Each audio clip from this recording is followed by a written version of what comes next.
এইটা ইহুদি বিদ্বেষ এবং ইহুদিবাদ বিরোধিতা, অর্থাৎ জায়নিজম অ্যান্টি জায়নিজম, এই জিনিসটা কি?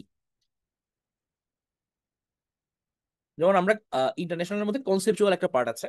তো কনসেপচুয়াল পার্টের মধ্যে যেমন আপনার দিয়ে দিতে পারে যে হোয়াট ইজ জায়নিজম। হ্যাঁ, তো আমরা এখন যদি এগুলোর আইডিয়া রাখি তখন সেক্ষেত্রে হচ্ছে জিনিসগুলো থেকে আমরা উত্তর করতে পারবো, এবং এই টপিকগুলো যখন আমরা ক্লিয়ার হবো এখানের ভেতর থেকে যদি কোনো প্রশ্ন আসে একটু ডিটেলে পড়লে তখন হয়তো আমরা সুন্দরভাবে উত্তর করতে পারবো। চলেন আমরা এটা একটু পড়ি। ইহুদি বিদ্বেষ এবং ইহুদিবাদ বিরোধিতা, এই দুইয়ের মধ্যে পার্থক্য কি? সো এটা হচ্ছে 2023-এর একটা নিউজ। তাহলে অ্যান্টিসেমিটিজম বা ইহুদি বিদ্বেষ বলতে ইহুদিদের বিরুদ্ধে কুসংস্কার, বৈষম্য, ধর্মীয় গোঁড়ামি থাকাকে বোঝায়, যা শত শত বছর ধরে অনেকের মধ্যে বিদ্যমান রয়েছে। ওদের এগেইনস্টে, ওদের যে কালচার, ওদের যে কুসংস্কার, বৈষম্য, অথবা ওরা যে এক্সট্রিমিস্ট, এদের এগেইনস্টে যে মনোভাব। অন্যদিকে ইসরায়েল রাষ্ট্রের অস্তিত্বের বিরোধিতা করাকে অ্যান্টি জায়নিজম বা জায়নবাদ বিরোধিতা বলে বর্ণনা করা যেতে পারে। ব্রিটেনের আদালত বলছে ইহুদি বলতে যেমন একটি ধর্মীয় বিশ্বাসকে বোঝায়, পাশাপাশি ইহুদি বলতে একটি জাতিগোষ্ঠীকেও বোঝায়, কিন্তু দুটি সম্পূর্ণ ভিন্ন বিষয়। তাহলে সেমিটিজম বা ইহুদি বিদ্বেষ কি? যে ইহুদিরা বহু শতাব্দী ধরে ধর্মীয় গোঁড়ামি, বৈরিতা এবং নিপীড়নের সম্মুখীন হয়েছে। উদাহরণ হিসেবে বলা যায় দ্বিতীয় বিশ্বযুদ্ধের সময় নাৎসি এবং তাদের মিত্ররা প্রায় 60 লাখ ইহুদিকে হত্যা করেছিল। ওই গণহত্যা হলোকাস্ট নামে পরিচিত। সমসাময়িক অ্যান্টিসেমিটিজম বা ইহুদি বিদ্বেষকে অনেকভাবে দেখা যেতে পারে। এর মধ্যে একটি হলো ইহুদিদের নিয়ে প্রচলিত ষড়যন্ত্র তত্ত্ব বিশ্বাস করে ঘৃণা ছড়ানো। এসব ষড়যন্ত্র তত্ত্ব অনুযায়ী ইহুদিরা বিশ্বের আর্থিক ব্যবস্থা এবং সংবাদ মাধ্যমের প্রচার প্রচারণা নিয়ন্ত্রণ করে।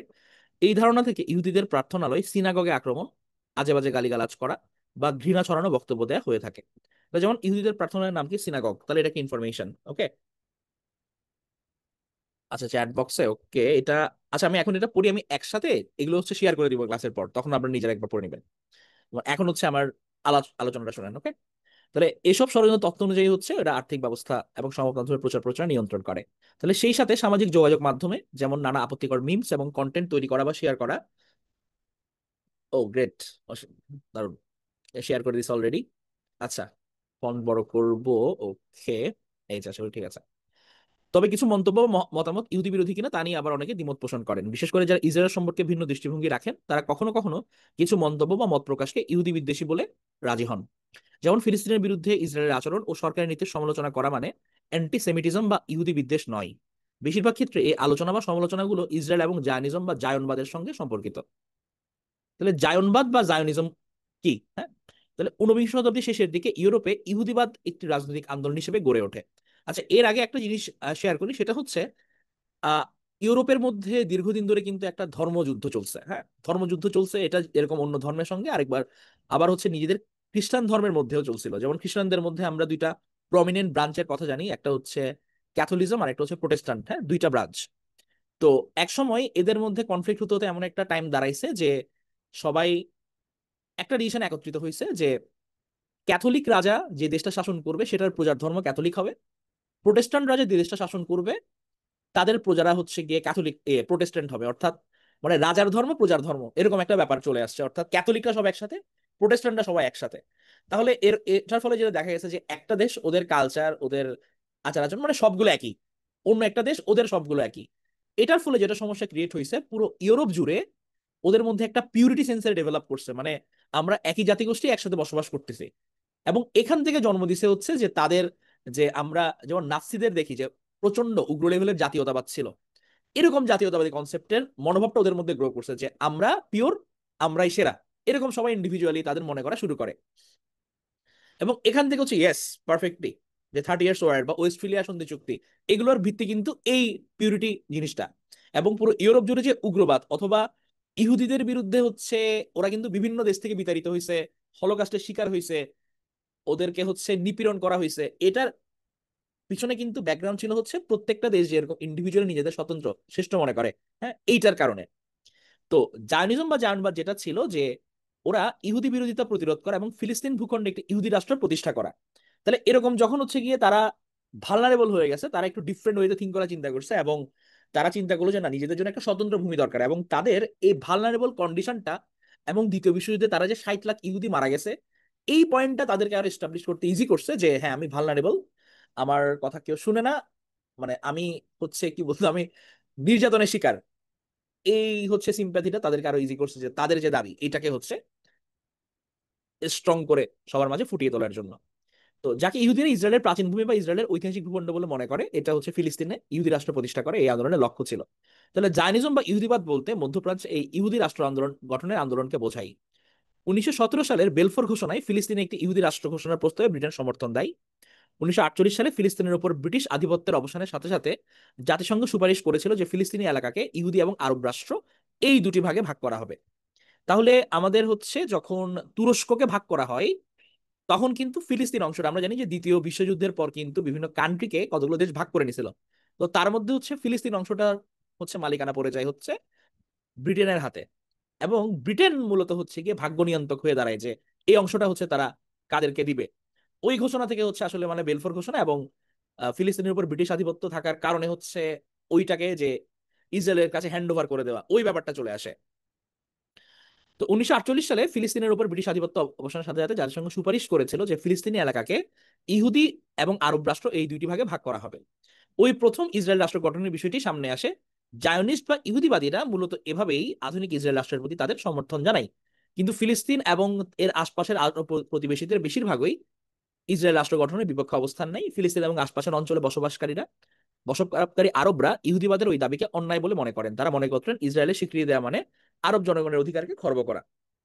কারণ ফিলিস্তিনের মধ্যে হচ্ছে গিয়ে বা ইসরায়েল রাষ্ট্রের মধ্যে ওখানে কিন্তু শুধুমাত্র যে ওরা সংখ্যাগরিষ্ঠ ব্যাপারটা এরকম না, কিছু কিছু কিন্তু অ্যারাবিকও ছিল। ভিন্ন দৃষ্টিভঙ্গি। হিব্রু বাইবেলে জিয়ন শব্দটি দিয়ে জেরুজালেমকে বোঝানো হয়েছে। মানে এটা হচ্ছে যে ইসরায়েল রাষ্ট্র প্রতিষ্ঠা বা ফিলিস্তিনি ওদের যে কনসেপ্ট, এটা থেকে একটু ডিফারেন্ট। যেটা কি বলছে যে জিয়ন মানে হচ্ছে জেরুজালেম, যে অঞ্চলকে ঘিরেই মূলত ইসরায়েল ফিলিস্তিনের সংঘাত চলছে। বর্তমানে যারা ইহুদি রাষ্ট্র হিসেবে ইসরায়েলের সুরক্ষা এবং সম্প্রসারণে বিশ্বাসী, তারা সাধারণত জায়নিজম বা ইহুদিবাদ আন্দোলনের অংশ বলে মনে করা হয়। কিন্তু অ্যান্টি জায়নিস্ট বা জায়নবাদ বিরোধীরা ইহুদি রাষ্ট্র প্রতিষ্ঠার দাবির বিরোধিতা করে। জায়নবাদ বা জায়নিজমকে ঘিরে ভিন্ন ভিন্ন দৃষ্টিভঙ্গি রয়েছে। যেমন কিছু ইহুদিবাদী ইসরায়েলের বর্তমান সীমানার বাইরে অন্যান্য ভূমিতে ইসরায়েলের দখলদারিত্বের অধিকারে বিশ্বাস করে। আবার অন্য একটি অংশ এই দখলদারি বিশ্বাসের বিরুদ্ধে। আবার আরেকটি অংশ ধর্মীয় বা রাজনৈতিক কারণে ইহুদিবাদের বিরোধিতা করে। অনেক ইহুদি ইহুদিবাদের মৌলিক নীতিগুলোকে সমর্থন করে বা সহানুভূতি প্রকাশ করে। যেমন ইহুদিদের মৌলিক নীতি অনুযায়ী বর্তমানে যেখানে ইসরায়েল ভূখণ্ড রয়েছে সেখানে একটি ইহুদি রাষ্ট্র থাকা উচিত। সাধারণত যারা জায়নিস্ট বা ইহুদিবাদ আন্দোলনের সাথে যুক্ত তারা ইহুদি জাতি হিসেবে ইসরায়েলের সুরক্ষা এবং উন্নয়নে বিশ্বাস করে। তবে ইহুদি সম্প্রদায়ের অনেকেই মনে করেন জায়নিস্ট বা জায়নবাদী শব্দটি নানাভাবে অপব্যবহার করা হচ্ছে। বিশেষ করে এই শব্দের মাধ্যমে ইহুদিবাদের বিরুদ্ধে ধর্মীয় গোঁড়ামি এবং বর্ণবাদ প্রকাশ করা হচ্ছে। তবে সব ইহুদি জনগণ জায়নবাদে বা ইহুদিবাদীদের সমর্থন করে না। বা আবার যারা ইহুদি না তারাও জায়নবাদী বা জায়নিস্ট হতে পারে। অর্থাৎ জায়নিস্ট বা ইহুদিবাদী হওয়া ও ইহুদি হওয়া এক জিনিস নয়। মানে আমি একটা কনসেপ্টের উপর সাপোর্ট দিচ্ছি, অর্থাৎ আমি এটা বিলিভ করি, ধরেন হচ্ছে আমি মনে করি হয়তো যে হ্যাঁ ইসরায়েলের একটা ভূখণ্ড থাকা উচিত, তাদের যারা ইহুদি তাদের একটা নিজস্ব রাষ্ট্র থাকা উচিত। তাহলে এটা হচ্ছে গিয়ে আমি ইহুদি না হয়েও হচ্ছে জায়নিস্ট হয়তো সাপোর্টার। হ্যাঁ, এইটা হচ্ছে গিয়ে আমার যে জায়নিজম ওখান থেকে আসছে। তাহলে উদাহরণস্বরূপ অনেক ইহুদিবাদী আছেন যারা ইসরায়েলি সরকারের দখলদারিত্বের নীতির সমালোচনা করেন। আবার অনেক ইহুদি আছেন যারা ইহুদিবাদের বিরোধিতা করেন। আবার অনেকের মতে জায়নবাদ এক ধরনের রাজনৈতিক প্রকল্প যা পশ্চিমা সরকার ও ইহুদি এবং মার্কিন খ্রিস্টান সম্প্রদায় দ্বারা সমর্থিত। আর অ্যান্টি জায়নিজম বা জায়নবাদ বিরোধী এই জিনিসটা কি, যে সাধারণত যারা ইসরায়েল রাষ্ট্রের অস্তিত্বের বিরোধিতা করে তাদেরকে অ্যান্টি জায়নিজম বা জায়নবাদ বিরোধী হিসেবে সংজ্ঞায়িত করা যেতে পারে। অনেক ইহুদিবাদী আছেন যারা ইসরায়েলি সরকারের নীতি সমালোচনা করে, বিশেষ করে পশ্চিম তীরের দখলদারিত্ব, বসতি নির্মাণ, সেই সাথে পশ্চিম তীরে এবং তার চারপাশে ইসরায়েল যে দেয়াল নির্মাণ করেছে তার বিরোধিতা করে। সেই সাথে এই দেয়াল নির্মাণের পেছনে ফিলিস্তিনি অনুপ্রবেশকারীদের আক্রমণ প্রতিরোধের দাবিরও সমালোচনা করে থাকে অনেক ইহুদিবাদী। কিন্তু অ্যান্টি জায়নিজম বা জায়নবাদ বিরোধীরা ইসরায়েলের এসব তৎপরতাকে ফিলিস্তিনিদের আরো ভূমি হাতিয়ে নেওয়ার হাতিয়ার হিসেবে দেখে। কিছু ক্ষেত্রে যখন ইসরায়েলের বিরুদ্ধে কঠোর ভাষায় সমালোচনা করা হয় তখন সেই সমালোচনার ইহুদি বিরোধী উদ্দেশ্য আছে কিনা তা নির্ধারণ করা কঠিন হয়ে পড়ে। এই ইস্যুটিকে ঘিরে অভিযোগ উঠেছে যে অ্যান্টি জায়নিস্ট বা জায়নবাদ বিরোধী হওয়া অর্থাৎ ইহুদি রাষ্ট্রের বিরোধিতা করা আসলে ইহুদিবাদ বিরোধিতার একটি আধুনিক রূপ। দ্বিতীয় বিশ্বযুদ্ধে ইহুদি গণহত্যা স্মরণে আন্তর্জাতিক জোট, ইন্টারন্যাশনাল হলোকাস্ট রিমেম্ব্রেন্স কোয়ালিশন, হ্যাঁ, তাহলে এদের কাছে এরা হচ্ছে গিয়ে ওদের যে গণহত্যা হয়েছিল হলোকাস্ট এটার এগেনস্টে তারা মানে স্মরণ করে। বলেছে যে ইসরায়েল সম্পর্কে কিছু দাবি এবং এর বিরুদ্ধে অভিযোগ ইহুদি বিরোধী বা অ্যান্টিসেমেটিক। যারা এই দাবির বিরোধিতা করে তাদের মতে এই যুক্তির মাধ্যমে ইসরায়েলের বিরুদ্ধে যুক্তিসঙ্গত সমালোচনাকে দমন করা হয় এবং ইসরায়েলের সমর্থকরা এই যুক্তিকে তাদের বিরুদ্ধে বস্তুনিষ্ঠ সমালোচনার হাতিয়ার হিসেবে ব্যবহার করে। একে বর্ণবাদী আচরণ বলে তারা মনে করে। অন্যদের মতে ইসরায়েলি সরকার এবং তার সমর্থকরা সমালোচনা এড়াতে ইচ্ছাকৃতভাবে অ্যান্টিসেমিটিজম বা ইহুদি বিদ্বেষের পরিবর্তে অ্যান্টি জায়নিজম বা জায়নবাদ বিরোধী শব্দটি ব্যবহার করে, যাদের তাদের কর্মকাণ্ড নিয়ে কেউ কথা বলতে না পারে। তাহলে অ্যান্টি জায়নিজম যেহেতু এটা একটা ওভারঅল কনসেপ্ট, তো কনসেপ্টের উপর ওরা কনসেপ্টটাকে হচ্ছে সামনে নিয়ে আসে। তাহলে আমার যদি হচ্ছে জায়োনিজম নিয়ে কিছু লিখতে বলে অথবা অ্যান্টি জায়োনিজম নিয়ে কিছু লিখতে বলে, অ্যাটলিস্ট আশা করি এটা একটা ফুড ফর থট এটা অ্যারাইজ করছে, এবং আমরা এখন বুঝতে পারছি যে অ্যাটলিস্ট যে হ্যাঁ, আমার ইহুদি রাষ্ট্র প্রতিষ্ঠার যে কনসেপ্টটা, অথবা ওদের কাছে যে বাইবেলের কথা বলছে যে জিয়ন থেকে জেরুজালেম আসছে এবং জেরুজালেম তাদের কাছে একটা পবিত্র ভূমি, এখানের যে কনসেপ্টটা, অথবা ওদের হলোকাস্টের পর ওদের হচ্ছে সিম্পেথারাইজড হয়ে নতুন রাষ্ট্র প্রতিষ্ঠার যে কনসেপ্টটা, এইটা হচ্ছে গিয়ে আমার ওভারঅল হচ্ছে একটা জায়নিজম থিওরি। হ্যাঁ, আমরা জায়নিজম জায়নবাদ এটা বিভিন্ন মিডিয়াতে সবসময় দেখি, এটা আশা করি একটা অ্যাটলিস্ট একটা আইডিয়া আমাদের মধ্যে ডেভেলপ করছে। এখন আমরা দেখি যে এই যে আমার ইসরায়েল এবং ফিলিস্তিন সংঘাত চলছে, এটার কি কিছু পয়েন্ট, কি কিছু দিক হচ্ছে আমরা আগে পয়েন্ট আউট করার চেষ্টা করি, চলেন। এটা রিডিং হচ্ছে কি ইন্তিফাদা, পশ্চিম তীর, হেজবুল্লাহ, ফিলিস্তিন ইসরায়েল সংকটের 8টি দিক। এটাও 2023-এর হচ্ছে একটা নিউজ। মানে 8টা বিষয় হচ্ছে এখানে তারা ফোকাস করছে, যেগুলো হচ্ছে একদম মানে কি কম্পোনেন্ট এই সংঘাতের। তাহলে হামাস কারা? হামাসের পূর্ণাঙ্গ নাম হচ্ছে, আচ্ছা এখান থেকে এটা বলার আগে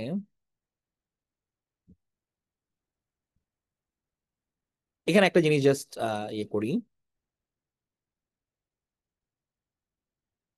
আচ্ছা, যেমন হচ্ছে আল আকসা, এটা তো ইসলামের তৃতীয় পবিত্র স্থান, আর হচ্ছে ইহুদিদের সবচেয়ে পবিত্র স্থান যেটা টেম্পল মাউন্ট নামে পরিচিত। তাহলে যদি প্রশ্ন আসে যে ইহুদিদের পবিত্র স্থানের নাম কি, তাহলে হচ্ছে টেম্পল মাউন্ট, যেটা আল আকসা। তারপর হচ্ছে গিয়ে এখানে যেমন এই যে ইসরায়েলের প্রথম প্রধানমন্ত্রীর নাম কি, ডেভিড বেন গুরিয়ন। হ্যাঁ, তেল আবিবে দেশের স্বাধীনতা সনদ পড়ে 1948 সালের 14ই মে বিকাল 4টায়, তখনকার একটা ছবি। ইসরায়েলের প্রথম প্রধানমন্ত্রীর নাম কি, ডেভিড বেন গুরিয়ন। ছবি থেকে বললাম। তাহলে আসে এটা কি, তাহলে হামাস কারা? তাহলে হামাসের পূর্ণাঙ্গ নাম হচ্ছে হরকাত আল মুকাওয়ামা আল ইসলামিয়া, যার অর্থ করলে দাঁড়াই ইসলামিক প্রতিরোধ আন্দোলন। তাহলে হামাস হচ্ছে ফিলিস্তিনের একটা সশস্ত্র গোষ্ঠী যারা গাজা উপত্যকা নিয়ন্ত্রণ করে।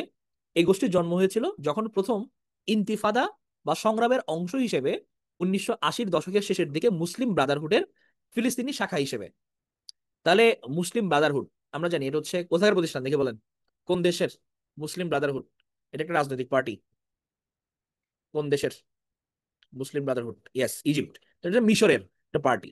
তাহলে মিশরের যে মুসলিম ব্রাদারহুড, ওদের ফিলিস্তিনি শাখা হিসেবে হচ্ছে এটা আত্মপ্রকাশ ঘটে। তখন হামাসের মূল মন্ত্র ছিল তিনটা: ধর্ম, দাতব্য কর্মকাণ্ড এবং ইসরায়েলের বিরুদ্ধে লড়াই। ধীরে ধীরে ফিলিস্তিনিদের কাছে হামাসের গ্রহণযোগ্যতা বাড়তে থাকে। গাজা উপত্যকায় 2006 সালের নির্বাচনে বিরোধী রাজনৈতিক দল ফাতাকে পরাজিত করে হামাসের প্রার্থীরা 2007 সালে ইসরায়েলকে হটানোর প্রতিশ্রুতি দিয়ে ক্ষমতায় আসেন হামাস গোষ্ঠী। তাহলে তারা 2007-এ ক্ষমতায় আসছে।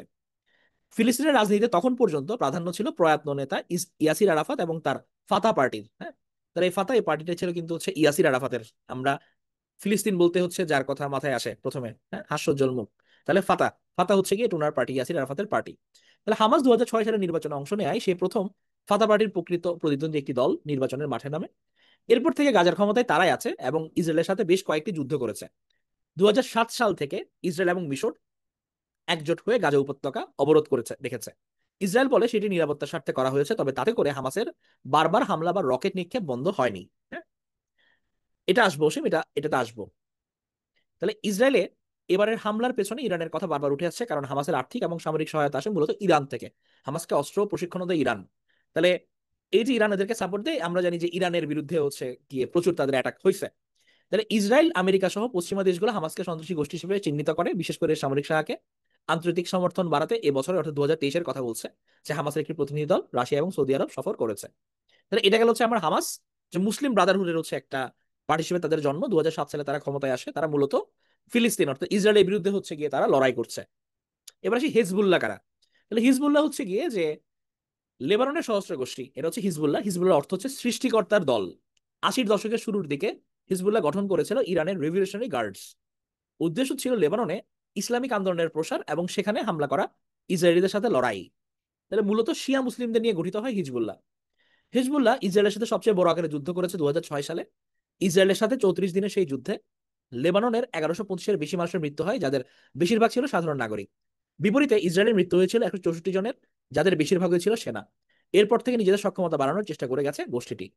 2012 সালে সিরিয়ার প্রেসিডেন্ট বাশার আল আসাদকে সুন্নি বিদ্রোহীদের মোকাবেলায় হিজবুল্লাহকে নিয়োগের পর থেকে তাদের সামরিক সক্ষমতা বেড়েছে বলে জানাচ্ছে বার্তা সংস্থা রয়টার্স। ইসরায়েল সহ বেশিরভাগ পশ্চিমা দেশ নিষিদ্ধ করেছে এই গোষ্ঠীকে। তাহলে হিজবুল্লাহ এরাও মূলত হচ্ছে ইসরায়েল এগেনস্টে লড়াই করে, যে একটা লেবাননের সশস্ত্র গোষ্ঠী। এবার আসি আমাদের গাজা উপত্যকা নিয়ে। তাহলে ইসরায়েল মিশর ভূমধ্যসাগরের মধ্যে অবস্থিত গাজা উপত্যকা 41 কিলোমিটার দৈর্ঘ্য, 10 কিলোমিটার প্রশস্ত, খুব ছোট একটা এলাকা। বাট সেই ছোট অংশে প্রায় 22 থেকে 23 লাখের মতো মানুষ বসবাস করে, মানে ছিল, এখন তো গাজা নাই প্রায় বললেই চলে। তাহলে বিশ্বের সবচেয়ে ঘনবসতিপূর্ণ এলাকা হচ্ছে এটাই। 1948 সালে মিশর এই অঞ্চলের পরিচালনা শুরু করে। 1967 সালের 6 দিনের যুদ্ধে এর দখল নেয় ইসরায়েল। তাহলে মিশরের হাতে ছিল, মিশর থেকে নিয়ে গেল ইসরায়েল 1967 সালে।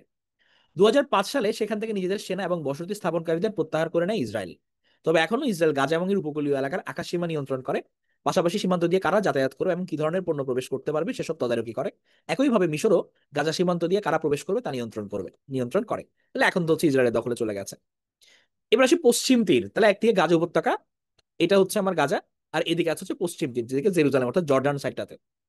তাহলে পশ্চিম তীর এসেছে নাম মূলত জর্ডান নদীর পশ্চিম তীরের অংশ হওয়ার কারণে। এর উত্তর দক্ষিণ পশ্চিম দিকে ইসরায়েল আর পূর্বে জর্ডান। 1967 সালের যুদ্ধে এই অংশটিরও দখল নেই ইসরায়েল। 1993 সালের অসলো চুক্তির আওতায় ফিলিস্তিনি কর্তৃপক্ষ গঠন হলেও এই অংশকে পুরোপুরি ছাড়েনি ইসরায়েল। তাহলে অসলো চুক্তি হয়েছিল 1993-তে, ওটার আওতায় এখানে ফিলিস্তিনি কর্তৃপক্ষ গঠিত হয়। তাহলে ফিলিস্তিনিরা পশ্চিম তীরকে তাদের ভবিষ্যৎ রাষ্ট্রের অংশ মনে করে। তবে গত 50 বছরে ক্রমাগত এই অংশ বসতি বাড়িয়ে গেছে ইসরায়েল। চুক্তি স্বাক্ষরের সময় পশ্চিম তীরে যেখানে 1,10,000-এর মতো ইহুদি ছিল, যে সংখ্যা এখন প্রায় 6 থেকে 7 লাখ, বিপরীতে ফিলিস্তিন থাকে প্রায় 28 লাখ।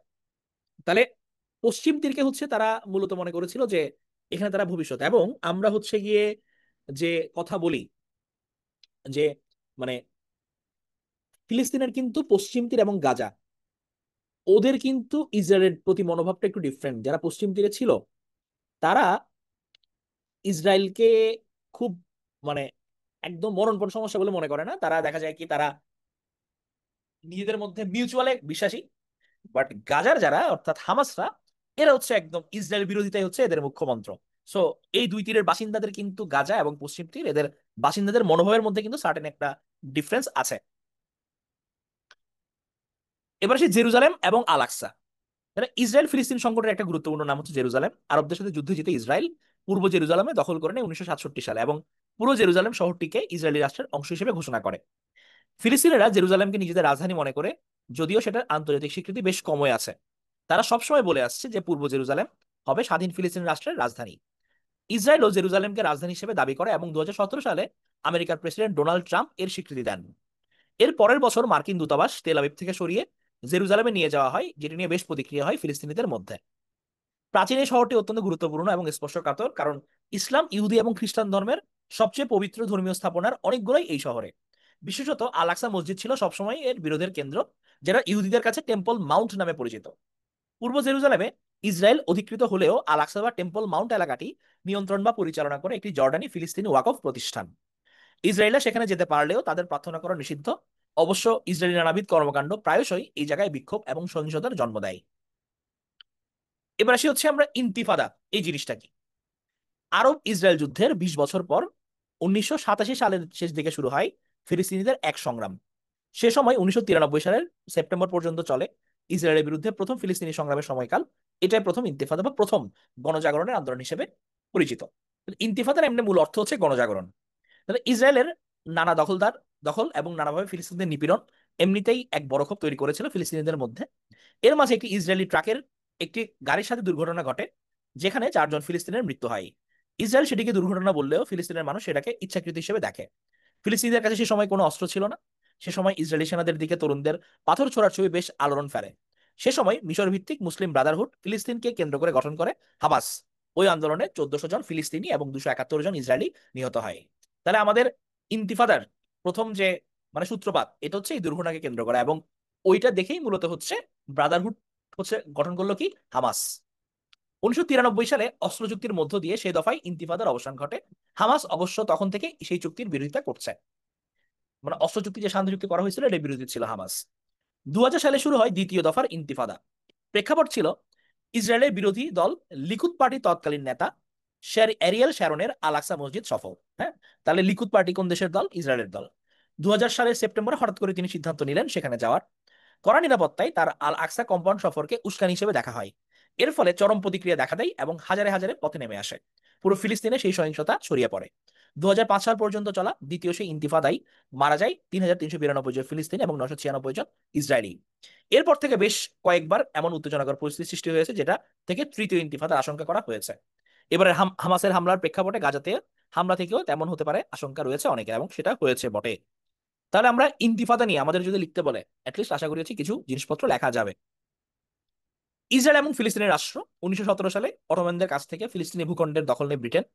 তখন ব্রিটিশ সরকারের সিদ্ধান্ত ছিল ফিলিস্তিনের মাটিতে ইহুদিদের জন্য আলাদা রাষ্ট্র গঠনে সহায়তা করা। 1930-এর দশকে ইহুদিরা ইউরোপ থেকে এসে কৃষি খামার গড়ে তুলতে থাকে। প্রাথমিকভাবে ইহুদিদের সাথে ফিলিস্তিনি আরবদের মোটামুটি ভালো সম্পর্ক থাকলেও ধীরে ধীরে মুসলিমরা বুঝতে থাকে যে ইহুদিরা দলে দলে এসে জমি ক্রয় করছে আর তারা তাদের জমি হারাচ্ছে। বিশেষত 1933 সালের পর যখন জার্মানির শাসক হিটলারের কঠোরতার প্রেক্ষিতে হাজার হাজার ইহুদি সেখানে আসতে শুরু করে। 1947 সালে জাতিসংঘের সাধারণ পরিষদ ফিলিস্তিনকে ইহুদি ও আরব পৃথক রাষ্ট্র গঠনের ভোট দেয়, যেখানে জেরুজালেম আন্তর্জাতিক শাসনে থাকবে। তাহলে তাদের কনসেপ্ট কি ছিল, যেখানে আমরা শুনি না যে দ্বি জাতি দ্বি রাষ্ট্র, হ্যাঁ, দুই রাষ্ট্রভিত্তিক সমাধান, তাহলে ইহুদি এবং আরবের পৃথক রাষ্ট্র গঠন, এবং সেখানে জেরুজালেমটা থাকবে হচ্ছে কমন গ্রাউন্ডে, এটা ইন্টারন্যাশনাল জুরিসপ্রুডেন্সের আন্ডারে থাকবে। 1948 সালের 14 মে ব্রিটেন যখন ফিলিস্তিন ছেড়ে যায়, সেদিনই ইহুদিরা নিজস্ব রাষ্ট্র ইসরায়েলের ঘোষণা দেয়। দিনটিকে ফিলিস্তিনিরা আল নাকবা বা বিপর্যয়ের দিন হিসেবে দেখে। তাহলে আল নাকবা, হ্যাঁ, এটা হচ্ছে 14 মে। আচ্ছা, আমরা বুঝতেছি নাকি ঝামেলা লাগতেছে? বেনগাভি ইসরায়েল কার্ডাজ মাকসা মাঝে মাঝে কি উস্কানিমূলক কাজ করে? ইয়েস। মায়ানমারের যে ব্রাদারহুড, না এটা হচ্ছে ওদের আরেকটা আরেকটা অ্যালায়েন্স। এখানে আমরা যে ব্রাদারহুড পড়ছি এটা হচ্ছে মিশরের রাজনৈতিক পার্টি যে ব্রাদারহুড, ওরা মূলত হচ্ছে এখানে এই দলগুলোর জন্ম দিছে। আচ্ছা, আমরা 133 জন আছে, আমরা কি বুঝতেছি নাকি গ্যাঞ্জাম লাগতেছে? বলেন না বুঝলে। একটু একটু প্যাচ লাগতেছে, আচ্ছা। মানে জিনিসটার সাথে পরিচয় করা, হ্যাঁ। এই যে প্যাচ লাগছে, প্যাচটা খোলার জন্যই হচ্ছে এভাবে আগানো আর কি, একটা গ্রাউন্ড, যাতে আমরা এটা বুঝি। মানে ধরেন আমি নিউজ পেপারের মধ্যে পড়তেছি, হ্যাঁ শান্তি চুক্তি হচ্ছে, অথবা এদের মধ্যে এতজন মারা যাচ্ছে, বা ব্যাকগ্রাউন্ডটা কি, কেন হচ্ছে এটা, এই জিনিসটা হচ্ছে জানার জন্য।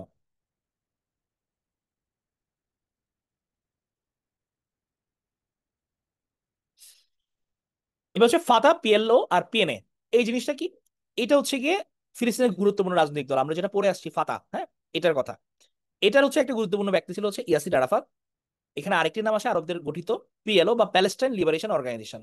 এটি গঠন হয়েছিল 1964 সালে, যার উদ্দেশ্য ছিল ফিলিস্তিনিদের অধিকার আদায়ে কাজ করা, আন্তর্জাতিক পর্যায়ে ফিলিস্তিনিদের তুলে ধরা। ইয়াসির আরাফাতের চেয়ারম্যান হিসেবে যোগ দেন 1969 সালে। ফিলিস্তিনিদের মুক্তির উদ্দেশ্যে সশস্ত্র প্রতিরোধ দিয়ে ফাতা দলটি শুরু হলেও পরবর্তীতে তাদের দ্বিরাষ্ট্র তত্ত্বে সমর্থন এবং আন্তর্জাতিক পর্যায়ে নানা আপোষ করতে দেখা যায়, যা মানতে পারেনি হামাস। এমনকি 80-র দশকেই পিএলও থেকে কিছু অংশ বের হয়ে যায়, কারণ তাদের দৃষ্টিতে ফাতা অনেকটা অকার্যকর, দুর্নীতিগ্রস্ত বা অতি মধ্যপন্থী হিসেবে ধরা দিচ্ছিল। এই যে হচ্ছে আমরা বললাম যে আমাদের হচ্ছে যে পশ্চিম তীরে যারা থাকে এবং গাজায় যারা থাকে, এদের হচ্ছে গিয়ে আমার মানে ডিফারেন্ট ভিউ পয়েন্ট আছে, এটা থেকে এটা বোঝা যায়। হ্যাঁ, এই ফাতা যেটা, হ্যাঁ, যেটা হচ্ছে ইয়াসির আরাফাতের হাত ধরে জন্ম, যেটা 50-এর দশকে গঠন হয়েছিল, এবং পরবর্তীতে এটার পর আসে হচ্ছে পিএলও, প্যালেস্টাইন লিবারেশন অর্গানাইজেশন, হ্যাঁ। তো এরা মূলত হচ্ছে মধ্যপন্থী হিসেবে পরিচিত, হ্যাঁ, এরা এক্সট্রিমিস্ট না যে আমার ইসরায়েলের গণ্ডি থেকে বের হয়ে যেতেই হবে, এরকম তারা না। যেমন প্রথম ইন্তিফাদার অবসান হয়েছিল 1993 সালে অসলো চুক্তির মধ্য দিয়ে। নরওয়ের রাজধানী অসলোতে ফিলিস্তিন এবং ইসরায়েলের মধ্যে আপসের এই শান্তি চুক্তি স্বাক্ষরিত হয়েছিল অত্যন্ত গোপনে। এজন্য তৎকালীন পিএলও নেতা ইয়াসির আরাফাত এবং তৎকালীন ইসরায়েলি প্রধানমন্ত্রী আইজেক রবিন নোবেল শান্তি পুরস্কারও পেয়েছিল। পিএলওর শান্তি চুক্তিতে প্রথম ইসরায়েলের সাথে সমস্যার সমাধান এবং ইসরায়েলকে স্বীকৃতির প্রবণতা দেখা দেয়। পিএলও ফাতা না, এটা ভিন্ন না, একই দল বলা যায়, বাট এটার মূল ছিল হচ্ছে ফাতা। ফাতা থেকে পরবর্তীতে ওটার কন্টিনিউশনেই হচ্ছে আরব রাষ্ট্র নিয়ে গঠিত হয়েছিল পিএলও, বাট দুইটা মানে একই জিনিস বলতে পারেন। তাহলে এই যে ফাতা, পিএলও এবং ফিলিস্তিনি কর্তৃপক্ষ অনেকটাই একে অপরের সাথে সম্পর্কযুক্ত। পিএলওর একটা গুরুত্বপূর্ণ অংশ ছিল ফাতা।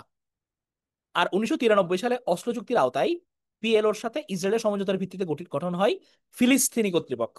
তাহলে ফিলিস্তিনি কর্তৃপক্ষ যাদের বলা হচ্ছে, তারা প্যালেস্টাইন অথরিটি বা প্যালেস্টাইনিয়ান ন্যাশনাল অথরিটি পিএনএ নামে পরিচিত, যদিও এই কোনো পক্ষই ফিলিস্তিনের জন্য খুব কার্যকর বা জনপ্রিয় কিছু করতে পারেনি। তাহলে শর্ট করলে হচ্ছে, তাহলে প্রথমত আমার জন্ম নিল কি, আমার জন্ম নিল হচ্ছে গিয়ে ফাতা। হ্যাঁ, পরবর্তীতে হচ্ছে যখন আমার আমার কি হয় যে আমার 1964-এ গঠিত হইলো হচ্ছে পিএলও, প্যালেস্টাইন লিবারেশন অর্গানাইজেশন, যেটা টার্গেট কি ছিল যে আমার ইন্টারন্যাশনালি আমি হচ্ছে ফিলিস্তিনিদের যে অধিকার এটার জন্য আমি কাজ করব, ওটা নিয়ে গঠিত হয় পিএলও। এবং এরপর যখন প্রথম ইন্তিফাদার পর হচ্ছে আমার কি হলো, শান্তি চুক্তি হলো, অষ্ট শান্তি চুক্তি, এটার পর গিয়ে হচ্ছে গঠিত হয় হচ্ছে ফিলিস্তিনি কর্তৃপক্ষ বা প্যালেস্টাইনিয়ান ন্যাশনাল অথরিটি, পিএনএ। যদিও হচ্ছে আলটিমেটলি হচ্ছে এই তিনটা দল মানে কার্যকর কিছু করতে পারে নাই, কারণ এগুলো মূলত মধ্যপন্থা ভিত্তিক দল ছিল, যে কোয়ালিশন এড়ানো, একটা হচ্ছে কি আমি সংঘাত এড়ালাম, আরেকটা হচ্ছে গিয়ে যে আমি আমার দেশকে স্বাধীন করে ফেললাম, এরকম একটা ব্যাপার। তো হামাস হচ্ছে মূলত ওটা তারা করছিল, এই কারণে হামাসের জনপ্রিয়তা বেশি। কথা ছিল পরবর্তী 5 বছর ফিলিস্তিনি কর্তৃপক্ষ অন্তর্বর্তী সরকার হিসেবে সংঘাত নিরসনে আলোচনা চালিয়ে যাবে এবং অন্য বিভিন্ন সমস্যাগুলো সমাধান করবে। যদিও সে চুক্তিতে ফিলিস্তিনি শরণার্থী, পশ্চিম তীরের ইহুদি বসতি, এমনকি জেরুজালেম প্রসঙ্গেও পরিষ্কার কোনো সমাধান হয়নি। অসলো 5 বছর পর ফিলিস্তিনি কর্তৃপক্ষের জায়গায় একটি নির্বাচিত সরকার সেখানকার ক্ষমতায় আসার কথা। তবে 5 বছর না, 3 দশক পার হয়ে গেছে, কোনো কিন্তু ফিলিস্তিনি কর্তৃপক্ষ ক্ষমতায় রয়ে গেছে, যার নেতৃত্বে আছেন মাহমুদ আব্বাস, যিনি পশ্চিম তীরের নেতা। 2004 সালে ইয়াসির আরাফাতের মৃত্যু হয়। 2005 সালে প্রেসিডেন্ট ফাতা থেকে নির্বাচনে বড় জয় পাওয়ার পর মিস্টার আরাফাতের উত্তরসূরি মাহমুদ আব্বাসকেই পিএলওর চেয়ারম্যান নিশ্চিত করা হয়। অবশ্য মিস্টার আব্বাসের জন্য 2006 সালের সংসদীয় নির্বাচন একটা ধাক্কার জায়গা ছিল, কারণ সে সময় ব্যাপক জনসমর্থন পেয়ে গাজায় ক্ষমতায় আসে হামাস, যারা বরাবরই তার দলের নানাবিধ সিদ্ধান্তের বিপক্ষে ছিল। পশ্চিম তীরের ক্ষমতায় থাকলেও মিস্টার আব্বাসের খুব একটা কার্যকর কোনো প্রভাব আছে তেমনটা বলাও যায় না। সাম্প্রতিক কালের সমস্ত জনমত জরিপে দেখা গেছে সিংহভাগ ফিলিস্তিনি মনে করে প্রায় 88 বছর বয়স্ক মিস্টার আব্বাস স্বাধীন ফিলিস্তিন রাষ্ট্র প্রতিষ্ঠার আকাঙ্ক্ষা বাস্তবায়নের পথ প্রশস্ত করতে পুরোপুরি ব্যর্থ হয়েছেন। তিনি জোর করে ক্ষমতা ধরে আছেন এবং তার প্রশাসন দুর্নীতিগ্রস্ত। তাহলে এখানকার কি জিনিসগুলো, হ্যাঁ, কি কি যে আমার প্রথমে হচ্ছে হামাসের ব্যাপারে আমরা বুঝলাম, যারা হচ্ছে ফিলিস্তিন সশস্ত্র গোষ্ঠী মুসলিম ব্রাদারহুড থেকে যাদের জন্ম হয়েছে, তারা হচ্ছে 2007-এ ক্ষমতায় আসছে। হিজবুল্লাহ, যারা হচ্ছে এরাও ইসরায়েলের এগেনস্টে আছে, লেবাননের সশস্ত্র বিদ্রোহী গোষ্ঠী। গাজা উপত্যকা, যেটা নিয়ে হচ্ছে মূলত কনফ্লিক্ট, সবচেয়ে ঘনবসতিপূর্ণ এলাকা। পশ্চিম তীর, যেটা হচ্ছে জর্ডান নদীর পশ্চিম তীরে অবস্থিত, চারপাশে ইসরায়েল বাট পূর্ব দিকে জর্ডান। এবং এখানকার যারা অধিবাসী তারা হচ্ছে মূলত একটু মধ্যপন্থার মানুষজন। জেরুজালেম আল আকসা, এটা হচ্ছে ওদের পবিত্র স্থান, মুসলিমদের কাছে আল আকসা ইসলামের তৃতীয় পবিত্র স্থান, এবং ওরা বলছে হচ্ছে টেম্পল নামে পরিচিত ওদের, ইম্পর্টেন্ট টেম্পল মাউন্ট। ইন্তিফাদা, ইন্তিফাদা মানে হচ্ছে গণজাগরণ। তাহলে প্রথম শুরু হয়েছিল হচ্ছে 1987-এর শেষ দিকে। ইন্তিফাদা কি নিয়ে শুরু হয়েছিল, ওদের একটা দুর্ঘটনাকে কেন্দ্র করে, এবং ওটার বেসিসেই হচ্ছে মূলত পরবর্তীতে হামাসের জন্ম হয়। দ্বিতীয় ইন্তেফাদা যেটা, এটা হচ্ছে গিয়ে লিকুদ পার্টির এক নেতা এরিয়েল শ্যারন, সে আল আকসা মসজিদে ঘুরতে আসে সফরে, ওটা নিয়ে হচ্ছে গিয়ে গ্যাঞ্জামের শুরু। পরবর্তীতে এখনকার এটাকে আমরা তৃতীয় ইন্তিফাদা বলতে পারি।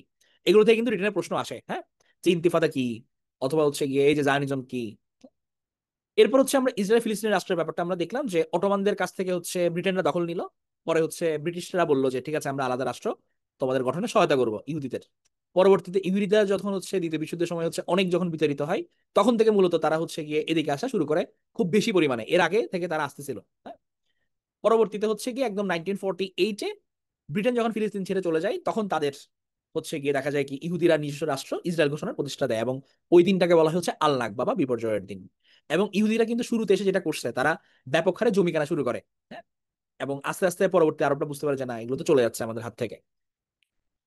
এরপর ফাতা, পিএলও এবং পিএনএ। তাহলে প্রথম হচ্ছে রাজনৈতিক দল ফিলিস্তিনের ফাতা, এরপর আসলো হচ্ছে গিয়ে পিএলও, যেটা প্যালেস্টাইন লিবারেশন অর্গানাইজেশন, যেদের কাজ ছিল মূলত হচ্ছে ফিলিস্তিনিদের অধিকার তুলে ধরা ইন্টারন্যাশনালি।